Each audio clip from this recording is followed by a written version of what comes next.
right, we would like to welcome everybody back to our second podcast. We're going to be, we've got some guests here today. I'm Nathaniel with Small Jobs Electric, the owner. I'm here with Louis and Carla. Hi. I'd like to welcome them and welcome our guests today for this second podcast. So Carla, she's going to be our doing our interviewing today, right? Mm-hmm. And we're going to let her shoot away at the questions and hopefully we got some good answers for you. All right. Well, I just want to start off by saying that some people might recognize my voice because I am the voice on the phone when people call in. That's me. So, hello, everyone. I don't always get to put faces with names when I talk to customers. So when I meet people out in the wild, it's always a lot of fun to do that. So now they get to see who's the voice on the phone at the office. So it's me. And I get to talk to you two a lot on the phone. So I was thinking, in our conversations over the years, we've been in business over 40 years. We've seen a lot of crazy stuff in Tampa Bay. Nathaniel's come back with some pretty crazy stories. Louis, you've had some really interesting situations. So I thought we could talk about that today. You guys good with that? Yeah, absolutely. Yeah, All right, let's do it. I think our guests would probably love that. Yeah. So one thing that I think is still impacting Tampa is the hurricanes that we had back in 2024. We had Hurricanes Helene, Hurricane Milton.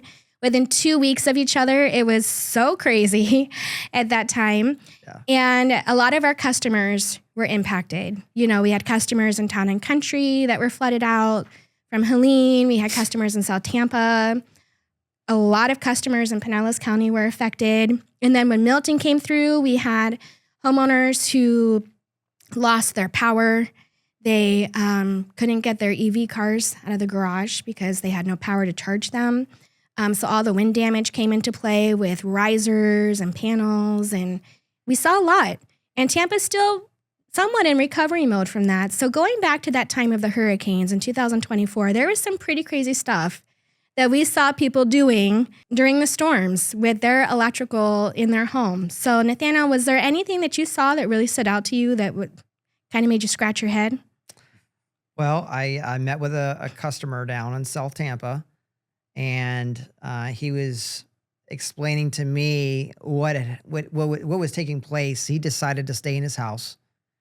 He was in a flood zone area, and he proceeded to tell me that there was some electrical issues with the range. I don't remember exactly the exact detail, but what I do remember is that he was standing in like 2 feet of water. Was this during the storm? It was during the storm. Goodness. Yeah. So he was in his home. He decided to stay. He was there with his mom, and she was elderly. And he was trying to disconnect the power to his range while at the same time standing in water. And I just thought to myself, I'm so thankful you're still here today, because that could have been, catastrophic. Somebody could have really got hurt from that. And I think people just underestimate, how dangerous electricity is around water. Yeah, that's very true. Did you see anything, Louis, like before or after the storms? I saw a lot of crazy things after the storm. I remember going to a customer's house and they didn't know why their breakers were tripping. They were like that for maybe a day or two after. They kept resetting them. He said the breakers would come on and off. Sometimes it would stay on for longer. Once we got out there, my first thought was checking under the house. The house was an elevated house, so obviously it got flooded out. It was in Davis Island. So my first thought was junction boxes, older home. Let's go under the house. Let's check it out there. And sure enough, we would turn on the breakers, and he's lucky his house didn't catch on fire before we got there, because I could see a lot of the junction boxes that were open. You could just see the straight sparking and smoking with the breakers being on, and then we would turn them off, and that's how we would find out everything, all the issues that he had going on there. Luckily, he had arc fault breakers, and that's why they kept detecting the arcing and tripping on him. But if he would have had standard breakers, his house could have definitely caught on fire after those 2 days. Yeah. I think you guys saw a lot of similar issues like that. And then what were some, we had the FEMA come into the area, and that was really challenging because they changed, what the local jurisdictions, what their plans were to deal with things. And you guys saw a lot of corrosion right? On houses that got flooded on their wiring and and not everybody chose to have their house rewired. What does that look like in the future for these customers? What are they going to have to do? Yeah, I mean, with salt water, I mean, salt is so corrosive. So, if it was like urban flooding from rain or something like that, it didn't have Which the we did salt. have though in Tampa Yeah. and like Forest Hills. Yeah.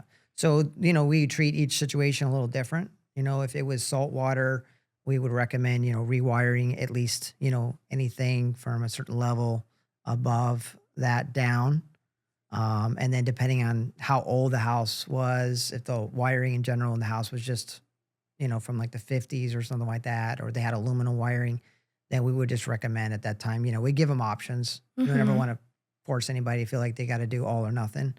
Although sometimes that's what needs to happen. But, so in those situations where there's like salt water, we rewire anything from like, 4 feet down. If they had like 3 feet of wiring or 3 feet of water in their house, then, anything like 4 feet or down, we would, rewire. If it was more freshwater intrusion, like from rain, flooded lakes and things like that, then we can Mhm. go in there and, redo the connections at all the outlets, replace the outlets, of course. You never want to leave anything that got wet, because even water itself, even if it's not salt water, can over time still, cause loose connections. And those loose connections, lead to fires, as we know. Mhm. And loose connections, I mean, they don't show up right away sometimes. They take time for things to start corroding, even with salt water, but sometimes they show up right away. But the main thing is those wires that are still cloth, right? A lot of those wires from back in the day, they weren't sheathed in actual plastics, they were actual cloth. So once you have salt water that goes in there and it soaks it all up, it's going to stay there for years. That salt's going to be working every single day, corroding Mhm. grounds away and creating bigger issues. And if you lose your grounds in those wires, I mean, you can take it from here. You have nothing to stop any shorts, or you lose all your safety mechanism pretty much. That's your safety wire. Not good. So let's talk about some crazy things you've seen over the years. What's the craziest thing you guys have ever maybe run across or found at a customer's home? Yeah. You want to go first? or- Yeah. Generator suicide cords. I mean, a lot of customers were desperate. I get it. After the storms, they're putting wires together to backfeed into their dryers and power up their homes. And I mean, imagine you have a cord connected to your generator, and if it's on, you have another end of the cord that's completely live. And if you touch it, it's 240 volts that are going to go right through you. Or if you forget to turn off your main breaker, kill a lineman. It's a lot of these crazy things we were seeing, and it's just horrendous. And what about Not in being general? prepared. Any crazy stuff you guys have seen? Yeah. I know I mentioned on another episode about the water faucet with the water flowing. So you'll have to watch that episode to see that one. But I know some interesting things I've found was working actually a job in Davis Island, and we found an iguana inside the electrical panel. Did that give you a jump scare when you opened that up? Well, I certainly wasn't expecting to see an iguana. I mean, maybe in South Florida, Miami, Fort Lauderdale area, iguanas are a little more common. But and we know that there are some iguanas in Davis Island. We'll have to get the story how they got there. But But you've seen some other things. I know. I've heard your story. Didn't you find something interesting under a customer's home? yeah, Oh, I yeah. sure did. And it's interesting. This was about 17 years ago or so now. But I was underneath the home, running some wiring, and on my way out, I noticed something in the exit area of underneath the house in the corner. It was a little leather pouch, and laying next to it was an old gun from like the Civil War era with a bayonet on the end of it. That's cool. Yeah, so Very I cool. was with my dad at the time. So maybe this is going back a little further. But anyways, I went over, I told the customer about it. Did they know it was there? They had no idea. They had no idea it was there. And I remember another occasion. This is what I would call a crazy story. And I won't go into too much detail about it, but we had one of our technicians, Ron, working with us, and he was at a doctor's office, just doing some maintenance stuff. I think changing some lamps or something like Mhm. that. Yeah, I think he was changing some ballasts. Yeah. and he had to move a ceiling tile up by the front door. And when he was, looking up there with his flashlight, he found like a sack of stacks of $100 bills Wow. inside. Yeah, this is pretty crazy. That's very questionable. Yeah. Oh yeah. So of course, we call the customer up because we thought, well, maybe there's something going on. Maybe the people are stealing from the owner or something. But there was like pills in there and all that. So the owner came and got the money and all that.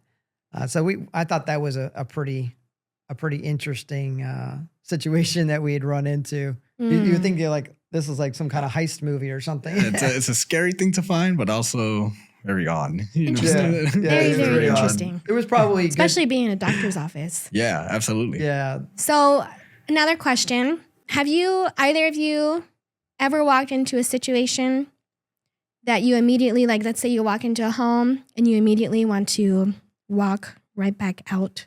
Absolutely. I think there's a lot of those situations.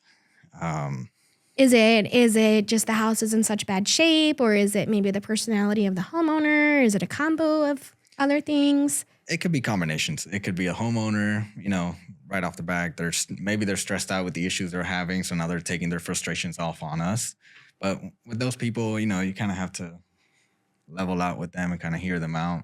Maybe they're having a bad day. They have problems going on that we don't know about, a death in the family that we don't know about. Who knows? And now they're having electrical issues.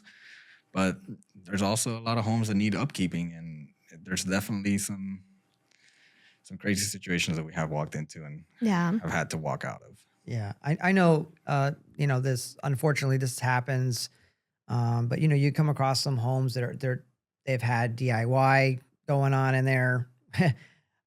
Maybe some handyman, maybe they did it themselves. I don't want to admit it. And you try to tell them, hey, look, we need to fix these issues, because if not, we're gonna be the last electricians here, and we don't want to have our name on this. I don't want to be associated with a house that could potentially burn down. Mm-hmm. That would keep me up at night, worried about that. And so I've certainly turned down some of those situations where we get them a price, and they don't want to take care of these other things that we know these are big concerns, not minor concerns, but big concerns. And they're like, no, we don't worry about that. We just want you here for this. And I've walked out of those type of situations because Yeah, I don't think people realize that there are legal reasons why, if we're the last electrician there and we just do that one thing that they came and we don't address those other things, we're still responsible. If the house burns down like in a couple days, well, I just had an electrician here. Guess what? That was us. And now we're liable, even though they didn't want us to touch that other stuff. So there's some legal reasons why it's important for us to walk away from those. But I think also we have a special note sometimes in the office. There are just some homes that you guys have to beat off the roaches. And I've been at, Oh yeah.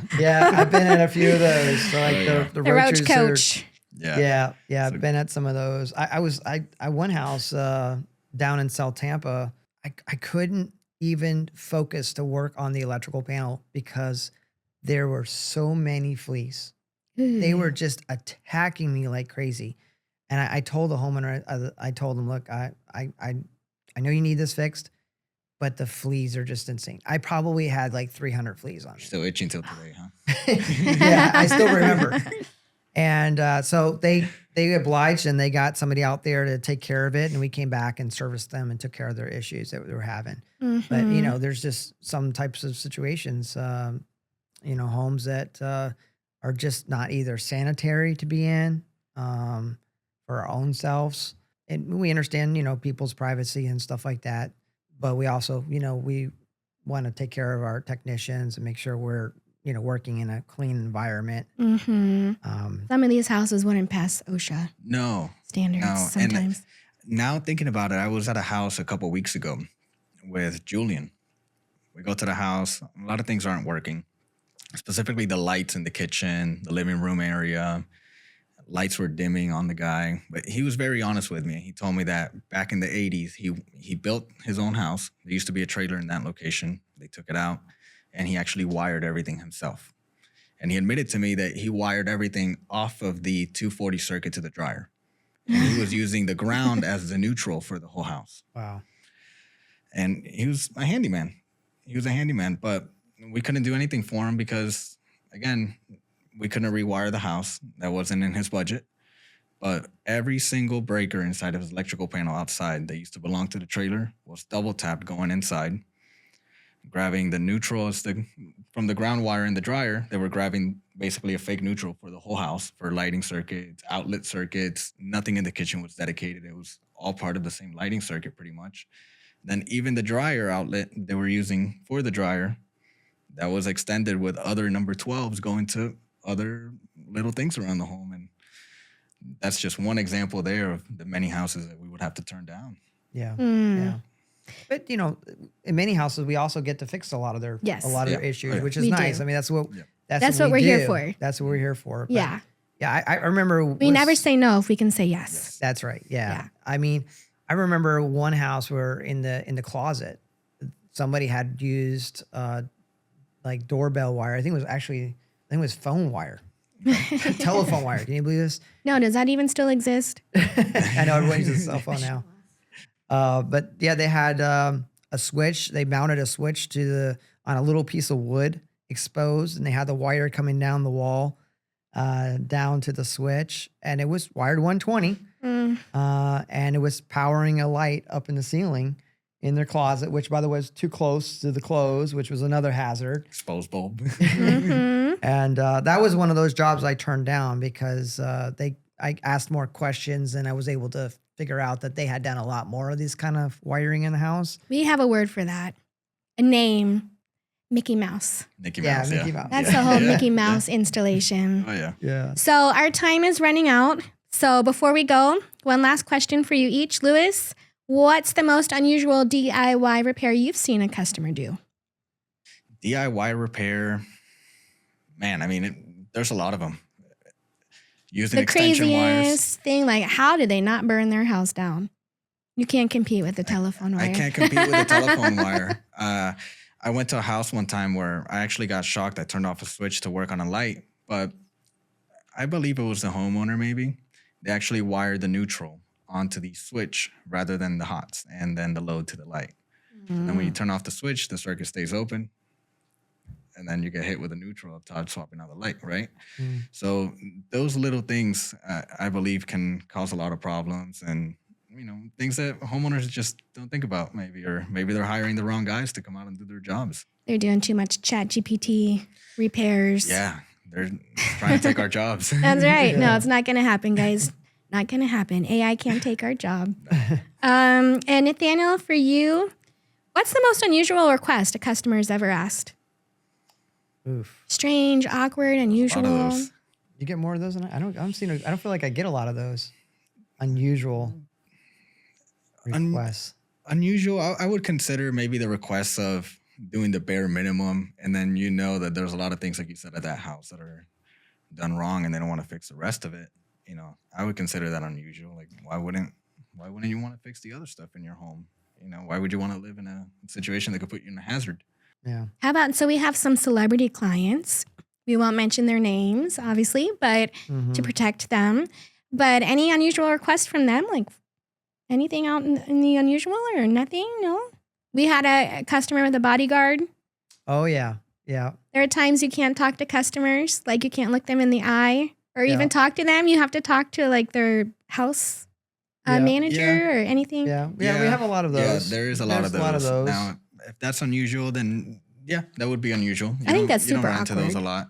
It is awkward because then you're not dealing with the actual customer. It's more of a middleman. So it makes it a lot harder to have a relationship with that person and kind of getting your point across with safety items in the home or just any type of pricings there always has to be a connection between you and the client. That way things can get worded out correctly and what you're trying to do actually makes sense to that person. Yeah. There's somebody else involved in the way, it can make it a lot harder to talk to people. Yeah, one does come to mind. I had a client over in St. Petersburg area. I won't say where exactly, but they had like a safe room in their house, but the safe room was literally Remember that. loaded with ammunition, Weapons. weapons of mass destruction, you could say. All legal Right. stuff. But of course, he didn't want anybody to know. So, disclosed where that location is or anything like that for that privacy of the customer. But, you run into all kinds of different things. I think a cool one was one of our customers, very down to earth person. He's a celebrity, plays for the football team that plays in the stadium over off of Martin Luther King Boulevard in Tampa. And he was renovating his house, and he had a huge, beautiful, beautiful fish tank. And he just did not know what to do with it because he was going to be out of the house for a long time while it was being renoed. And he requested that we find a way to deal with his fish tank. Remember that one? Oh, yeah. And we did, because Caleb, one of our other techs, is a huge saltwater aquarium guy. And he came and he rescued the fish, and he still has it. He still has the fish he got from our customer. Yeah, that's doing really well. Yeah. And we had to rehome a bunch of fish. I So think he that was adopted kind the of fishes from. he adopted them. Okay. Yeah, and then I don't even know, did he keep that aquarium in his house after the reno? I think he did. I think Yeah. he had it cleaned up and everything like that. But That's good. I'm glad. It was a beautiful tank. yeah. Yeah. All right. So on our next episode, we want to really start giving some valuable information to homeowners in Tampa Bay. What topic are we covering in our next episode, gentlemen? What do you think, Louis?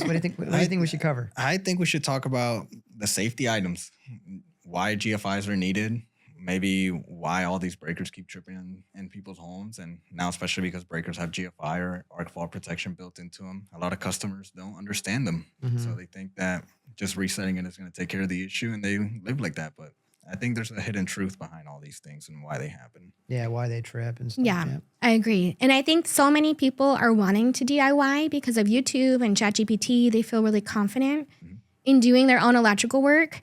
So I guess a good question that I have for you that we can answer next time: when should somebody call the professionals like us, the experts, and when can they attempt something on their own?